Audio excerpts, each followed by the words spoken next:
Custo de produção do leite em 2024 tende a cair. Preços do UHT passam por valorização. Vamos trazer mais detalhes para você, com inclusive participação de uma analista, mas eu te convido agora a acompanhar o Paracatu Rural pelo site paracaturural.com. Vai lá e cadastra seu e-mail, paracaturural.com. Digita aí paracaturural.com.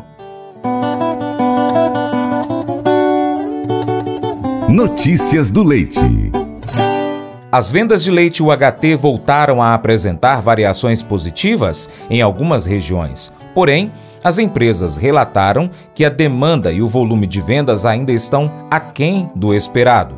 Nesse cenário, o leite UHT em São Paulo apresentou aumento de 6 centavos na primeira semana do mês de julho, saindo de R$ 4,22 o litro para R$ 4,28. Os preços das negociações de queijos também apresentaram firmeza maior.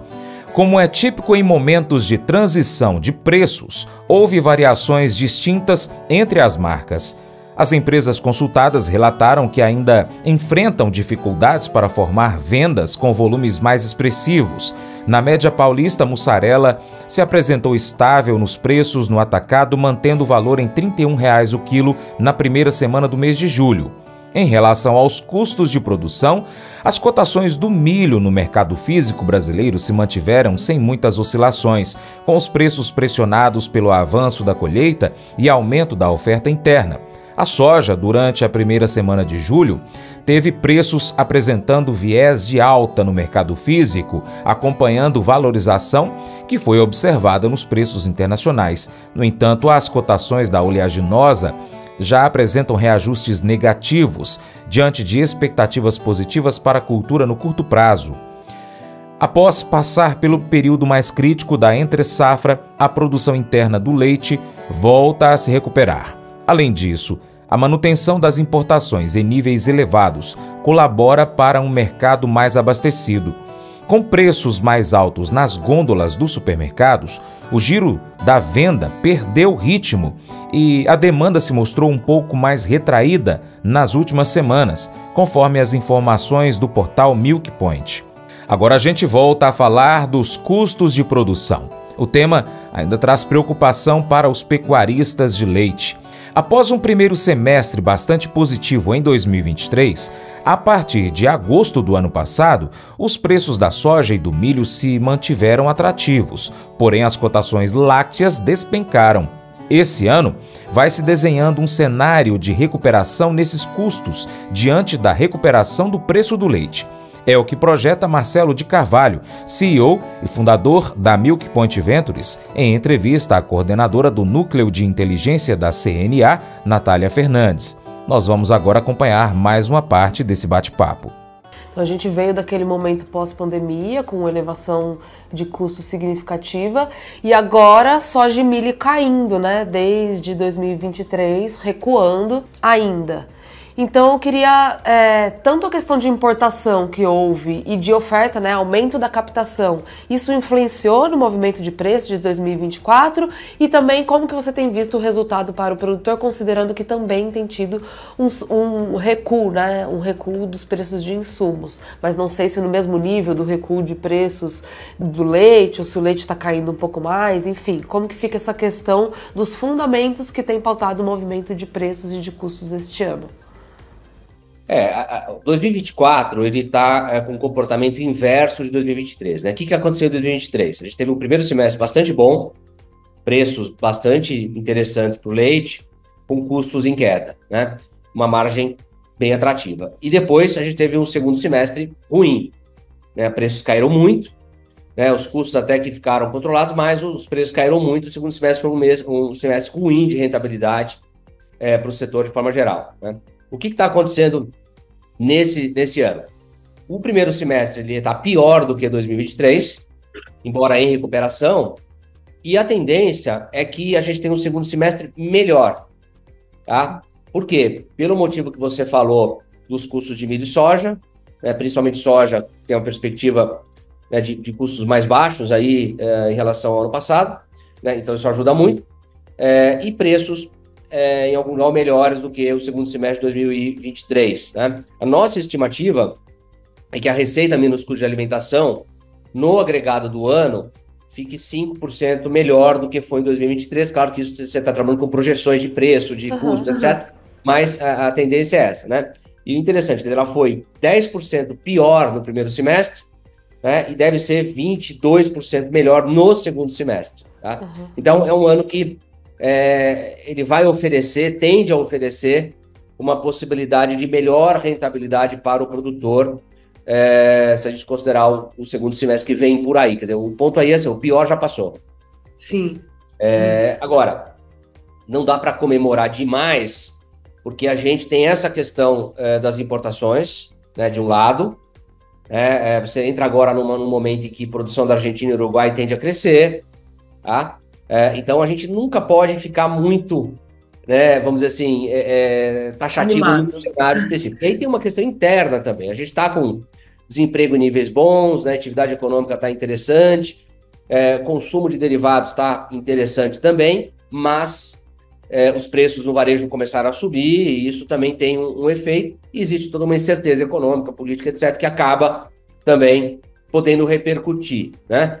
Então, eu vejo que é um cenário que é um cenário interessante, não é maravilhoso, né?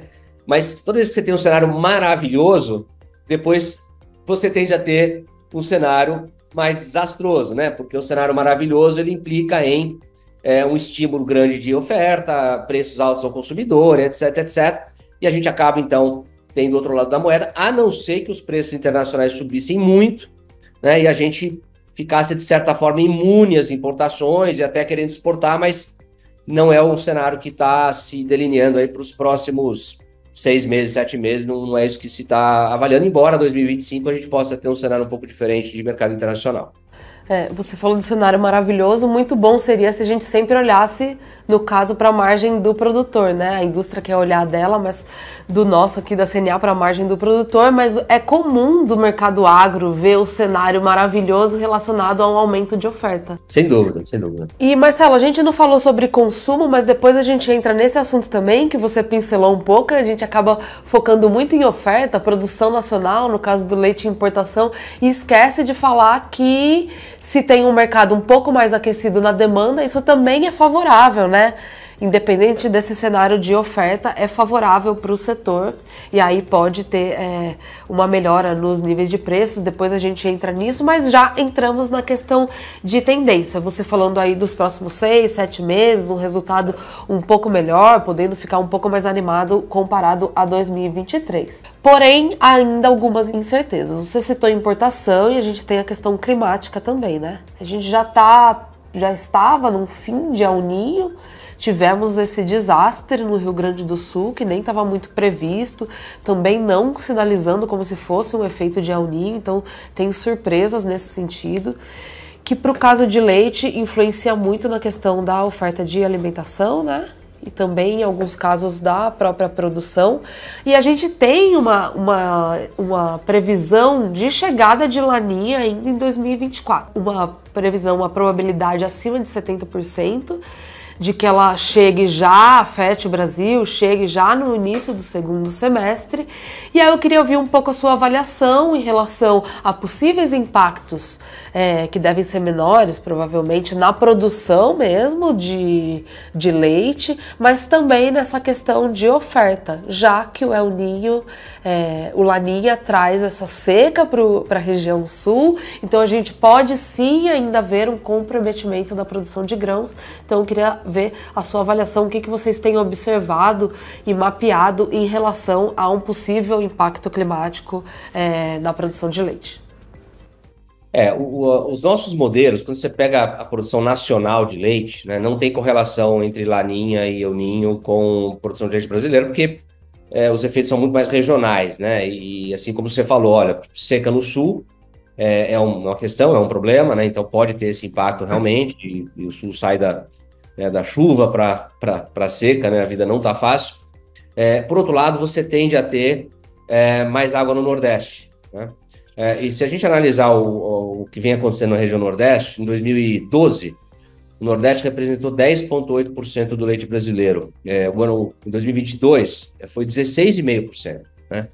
Então, o Nordeste tem crescido na produção de leite, cresceu 2 bilhões e 200 milhões de litros em 2 anos, em 10 anos, né?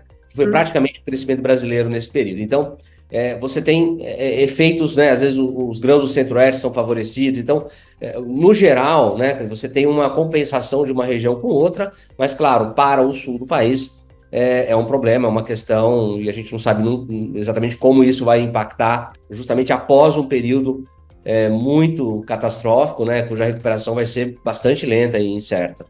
Pois é, pessoal, quero agradecer demais a sua atenção e convidar você a acompanhar o Paracatu Rural em diversas plataformas online. Você pode acompanhar pelo YouTube. Vai lá, inscreva-se no canal Paracatu Rural, marque o sininho para receber as notificações.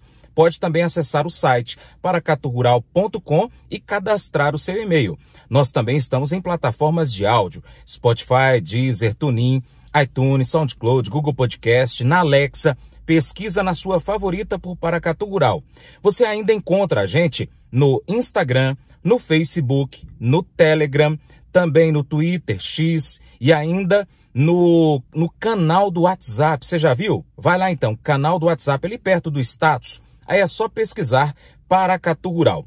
E se também quiser, pode acompanhar a gente ao vivo pelo rádio. É só pesquisar Rádio Boa Vista FM 96,5 MHz ou Rádio Diamante FM 100,3 MHz no aplicativo Rádiosnet. Vou ficar esperando você, hein? Entre em contato conosco aí pelo WhatsApp também. Vai lá no nosso site, em qualquer uma das nossas plataformas digitais, pega o nosso contato e entre em contato com a gente. Vou ficar esperando você, hein? Valeu! Todos nós temos aquele amigo que fala muito, mas nunca nos apoia de verdade. Provavelmente também a gente já foi assim algum dia, né, com algum amigo nosso. Dizemos que vamos fazer algo muito legal ou impressionante, mas no final das contas não podemos realmente cumpri-lo. Uma das coisas incríveis sobre Deus é que Ele não apenas fala muito, mas sempre nos apoia. Deus fala sobre o seu amor por nós, sobre o fato de que Ele nos ama mais que podemos imaginar. Ele provou que isso é verdade ao enviar Jesus Cristo para morrer por nós. Jesus sempre fez o que disse que faria, provando que podemos confiar em suas palavras e em suas ações para conosco. Hoje, gaste alguns minutos aí para agradecer a Deus. Agradeça a Deus tanto por dizer quanto por provar que te ama. Esse devocional faz parte do plano de estudos Vida Após a Morte, do aplicativo biblia.com. Muito obrigado pela sua atenção, Deus te abençoe. Até o próximo encontro. Tchau, tchau.